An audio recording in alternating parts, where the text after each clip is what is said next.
Já pensou em ter sua própria caneca oficial do MGF? Então entre agora mesmo na loja virtual da Dom Canecas e adquira uma das canecas do canal para seus momentos de leitura e tranquilidade ou para suas celebrações e festas. Além disso, não deixe de se inscrever no canal, de ativar o sino das notificações e de se tornar um membro do MGF para ter acesso a benefícios exclusivos. Os links para a compra das canecas, bem como os de todas as minhas redes sociais, estarão disponíveis na descrição abaixo.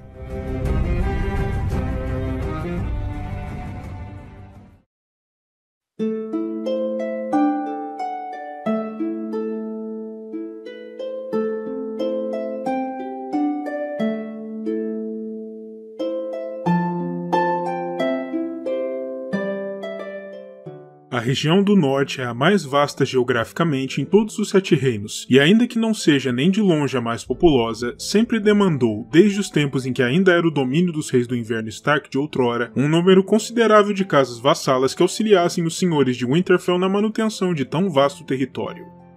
Sendo assim, no vídeo de hoje, daremos uma olhada superficial, porém importante, por sobre algumas das casas menores e pequenas casas mais dignas de nota na região, falando brevemente também sobre aquilo que as diferencia das demais e as torna reconhecíveis e distinguíveis para começo de conversa. A Casa Bolton, de Forte do Pavor, é reconhecível principalmente pelas práticas nefastas de seu passado, sendo antigamente os Reis Vermelhos que disputavam o poder na região com os Reis do Inverno Stark, e que ficaram conhecidos por esfolarem os Reis Stark capturados, pendurando suas peles arrancadas nas catacumbas por sob seu castelo. Isso se reflete inclusive em seu símbolo, um homem esfolado e ensanguentado em meio a um campo de gotas de sangue sobre fundo rosado, e nas suas palavras, nossas lâminas são afiadas. A Casa Castle é uma casa menor a serviço direto dos Stark, tida também como uma das mais leais aos senhores de Winterfell desde sempre. Isso é refletido nitidamente em seu escudo, que apresenta um conjunto de 10 cabeças de lobo branco sobre fundo cinzento, dentro de uma borda negra. Outra casa a serviço direto dos Stark é a Pool, que não parece ter uma fortaleza própria e também serve diretamente em Winterfell. Seu escudo apresenta uma esfera azul sobre um fundo prateado, cercada por uma faixa fina em cinza mais escuro. A Casa Caryn é outra das casas nobres do norte consideradas entre as mais fiéis aos Stark. Sua sede, o Castelo Caryn, é uma das mais próximas ao Winterfell, se localizando a apenas meio-dia de cavalgada da sede Stark, de modo que tem uma importância estratégica vital na defesa do coração do poder no norte. Os Caryn são também tidos como uma das casas mais poderosas e marciais a serviço dos Stark, o que se reflete inclusive em suas armas, que apresentam um machado de batalha negro de lâmina dupla sobre um fundo branco e, em suas palavras, afiado e preparado. E por falar em Caryn, vale também citar a pequena Casa Condon, vassala direta dos Caryn e uma de suas principais apoiadoras.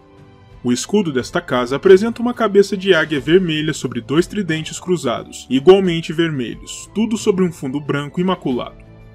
A Casa Dustin, de Vila Acidentada, é outra das principais vassalas a serviço dos Stark. A sua sede é o Salão Acidentado, e eles controlam uma das localidades que mais se aproximam de uma cidade dentro do norte. O escudo dos Dustin apresenta 2 machados enferrujados com cabos negros cruzados, sob uma coroa também negra, tudo sobreposto a um fundo amarelo, de acordo com a pretensão da casa como descendentes diretos dos reis que governaram as Terras Acidentadas antes da incorporação da região ao Reino do Norte. E ao se falar a respeito dos Dustin, citemos também de passagem sua casa subordinada, os Stout, cuja modesta fortaleza de Campo Dourado se encontra junto ao portão oriental de Vila Acidentada. O escudo Stout apresenta linhas em ângulo alternadas em amarelo e marrom, e suas palavras jamais foram reveladas. A Casa Flint é um caso peculiar, pois se apresenta em 4 ramos distintos, possivelmente criados por filhos menos afortunados do ramo original que partiram para encontrar seus próprios caminhos. Os 3 ramos mais importantes desta casa são os Flint de Montanha de Pedra Partida, os Flint do Dedo de Pederneira e os Flint de Atalaia da Viúva. Existe ainda o ramo mais primal dos Flint, que se encontra entre os clãs das montanhas, dos quais falaremos mais adiante. A Casa Glover é outra das principais casas vassalas dos Stark, exercendo seu poder e controle por sobre a maior parte da Mata de Lobos, tendo sua sede no Castelo de Bosque Profundo. Os Glover também se contam no grupo das casas nobres nortenhas mais leais, e seu escudo apresenta uma manopla de armadura cerrada sobre um fundo escarlate. E por falar em Glover, vale citar também a casa mais famosa subordinada aos senhores de Bosque Profundo, os Forrester. Esta pequena casa nobre não foi muito explorada na literatura original das crônicas, mas teve sua profundidade vastamente ampliada pelo jogo produzido pela extinta empresa Telltale Games, de onde inclusive vieram o nome de sua sede, Ironrath, e a descrição de suas armas, uma bela árvore de palo-ferro branca sobre um fundo negro de noite, representando a principal riqueza sob o controle dos Forrester. E ao se falar nos Forrester, não podemos naturalmente nos esquecer de seus arquirrivais pelo poder e pelo controle do valioso negócio de palo-ferro, a Casa Westhill. Eles são diretamente subordinados aos Stark, e suas terras são vizinhas às terras Forrester. O fato mais curioso a ser citado sobre esta casa é que ela é uma das pouquíssimas ao norte do Gargalo a serem fiéis ao Sete no lugar dos antigos deuses, o que se reflete inclusive em seu brasão. Um pico branco de neve sob um conjunto de 7 estrelas igualmente brancas, tudo sobreposto a um fundo azul índigo profundo. Os Hornwood são outra das casas vassalas mais leais aos Stark e tem sua sede na fortaleza de Hornwood. Esta casa possui suas terras limitadas ao norte pelos domínios dos Bolton e a sul pelas terras dos Manderly, o que significou ao longo do tempo que os Hornwood sempre ocuparam uma função de contenção dos conflitos entre as duas outras casas nobres. O escudo Hornwood apresenta um grande alce marrom destacado sobre um fundo alaranjado, e suas palavras são "Justos na Fúria".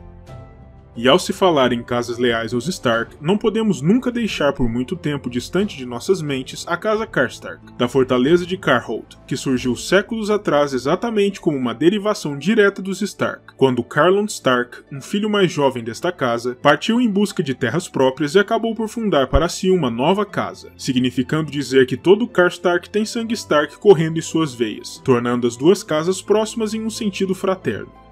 O escudo dos Karstark apresenta um sol branco radiante sobre fundo negro, e suas palavras, o sol do inverno, fazem alusão a esse simbolismo. A Casa Locke, da fortaleza de Castelo Velho, é uma das principais casas vassalas do sul da região. Seu escudo apresenta um par de chaves de bronze cruzadas sobre uma faixa branca, envolta por 2 faixas roxas. Esta casa é conhecida por ser bastante alinhada à Casa Manderly, historicamente, e por ter sido, em um determinado período, a detentora da famosa Toca do Lobo, uma fortaleza construída nessa região do norte para protegê-la de invasões externas. E por falar neles, os Manderly de Porto Branco, outra das casas juramentadas que se contam entre as mais fiéis dos senhores de Stark.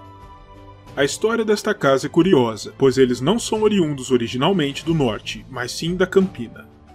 Quando os Manderly foram exilados de sua região natal, temendo por suas vidas e pelo futuro de sua casa, eles foram acolhidos pelos Reis do Inverno, e a eles foram concedidas terras na desembocadura do rio Faca Branca, onde a riqueza Manderly construiu a cidade de Porto Branco, que veio a se tornar desde então a cidade mais importante no norte.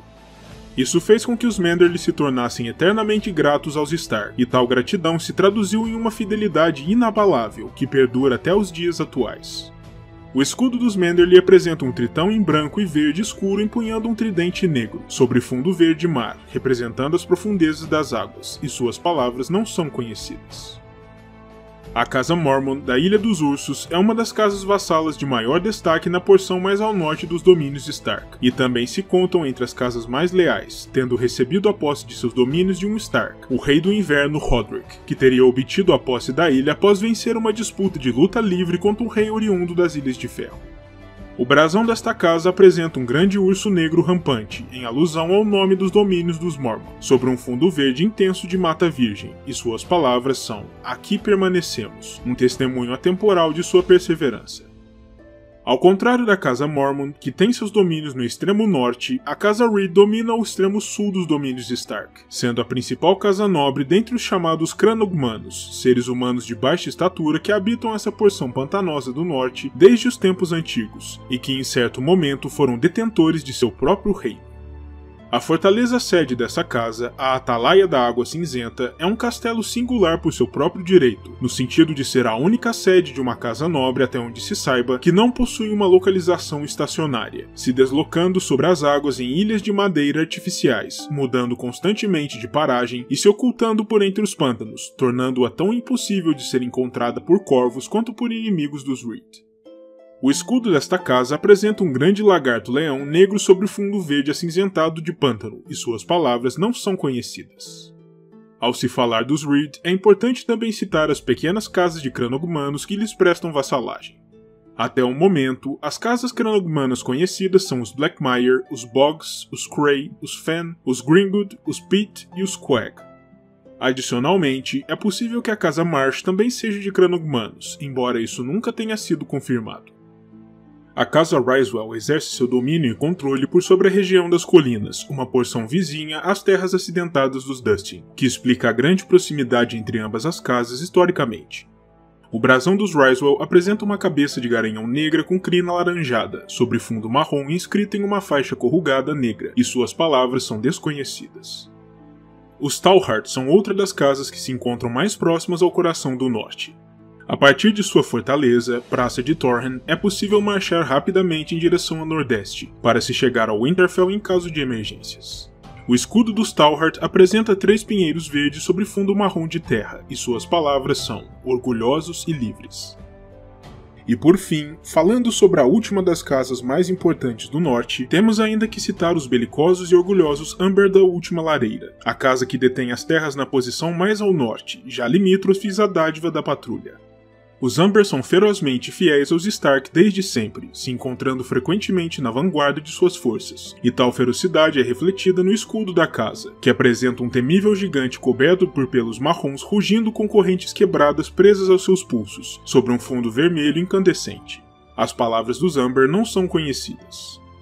Não podemos fazer um vídeo sobre as casas menores nortenhas sem citar ao menos de passagem os famosos clãs das Montanhas do Norte, que ao contrário do que acontece aos clãs das Montanhas da Lua no Vale de Arryn, não são semi-selvagens e submissos, mas sim de uma lealdade inabalável aos senhores de Winterfell, desde os tempos há muito passados.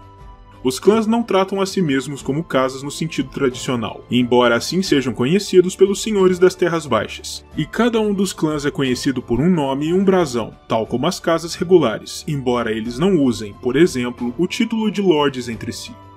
Os clãs das montanhas conhecidos durante a narrativa são os Flint, os Wool, os Norrie, os Burley, os Harkly, os Little e os Nott.